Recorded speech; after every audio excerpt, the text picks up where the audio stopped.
अबे साले, कौन है बे? मैं डरता नहीं हूं, समझा?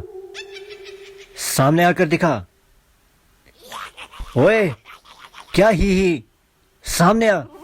अनुज आज लिफ्ट ना मिलने की वजह से शॉर्टकट रास्ते से घर की तरफ जा रहा था। रास्ते में उसे दूर से आग जलती हुई दिखाई दी। पास जाकर देखा तो शायद कुछ देर पहले वहाँ पर किसी का दाह संस्कार किया गया था, यानी वह जगह एक शमशान घाट थी। वैसे रात ज़्यादा तो नहीं हुई थी, लेकिन चारों तरफ अंधेरा और खामोशी ऐसी थी, किसी की भी आवाज़ साफ सुनाई दे सकती थी। उस जलती चिता में बस राख का ढेर और कुछ भुजी हुई लकड़ियाँ थी, साथ ही कुछ हड्डियाँ जो कि रास्ते में बिखर गई थी।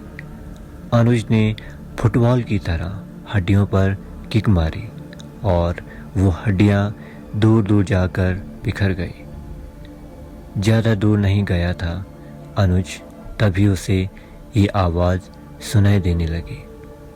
रात अभी इतनी ज़्यादा नहीं हुई थी जो अनुज डर जाता, लेकिन बार बार वो आवाज़ अनुज का पीछा कर रही थी। अनुज अपने चारों तरफ मोबाइल लाइट को दौड़ा रहा था, लेकिन कोई भी दिखाई नहीं दे रहा था। जैसे जैसे रास्ता छोटा हो रहा था, रात भी हो रही थी। लगातार पीछा करती आवाज़ अब अनुज को डरा रही थी। जैसे जैसे अनुज घर के करीब जा रहा था, वो आवाज़ अभी भी पीछा कर रही थी।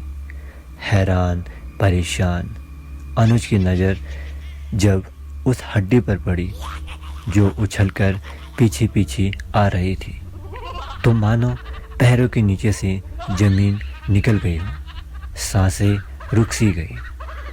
वो हंसी की आवाज़ उस हड्डी से आ रही थी। तभी दूर कुत्तों की भौंकने की आवाज़ आई तो अनुज खुद को नॉर्मल करते हुए तेज कदमों के साथ भागने की कोशिश करने लगा।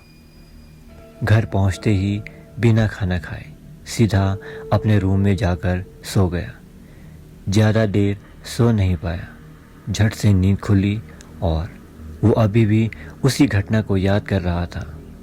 सुबह हुई तो अनुज को अब भूख सताने लगी और वो बाहर निकला तो देखा उसका कुत्ता रॉकी उसी हड्डी के साथ खेल रहा था जो बीती रात अनुज का पीछा कर रही थी। उसे समझ नहीं आ रहा था वो हड्डी वहाँ कैसे पहुँच गई। आज रविवार का दिन था तो अनुज ने पूरा दिन घर पर ही निकाला। शाम हुई तो उसका दिल फिर से बीती रात की घटना को याद करके घबराने लगा। धीरे धीरे रात गहरी होती गई। अनुज कब नींद के आगोश में चला गया पता ही नहीं चला। दरवाजे पर लगातार कोई डोरबेल बजा रहा था।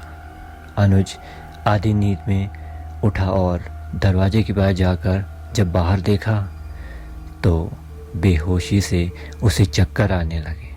सामने दो कंकाल का जोड़ा था और अनुज से हड्डी वापस मांग रहे थे। तूने हमारा अंग हमसे अलग करके ठीक नहीं किया, इसकी सजा तुझे हम देने आए हैं। तभी एक कंकाल ने आगे बढ़कर अनुज की गर्दन को अपने कंकाली उंगलियों में पकड़ लिया। कंकाल के खौफ से अनुज अब बेहोश हो चुका था। उसे लग रहा था जैसे अब वो भी कंकाल की दुनिया का हिस्सा बनने जा रहा है। धीरे धीरे रात का अंधेरा समाप्त हुआ और सुबह की रोशनी ने अपना प्रकाश फैलाना शुरू किया। अनुज की आंख खुली तो देखा वो जिंदा है और उसी शमशान घाट में सोया हुआ है। दहशत से कांपते हुए एक तेज झटके के साथ उठ खड़ा हुआ। उसे हैरानी हुई कि वो जिंदा कैसे है।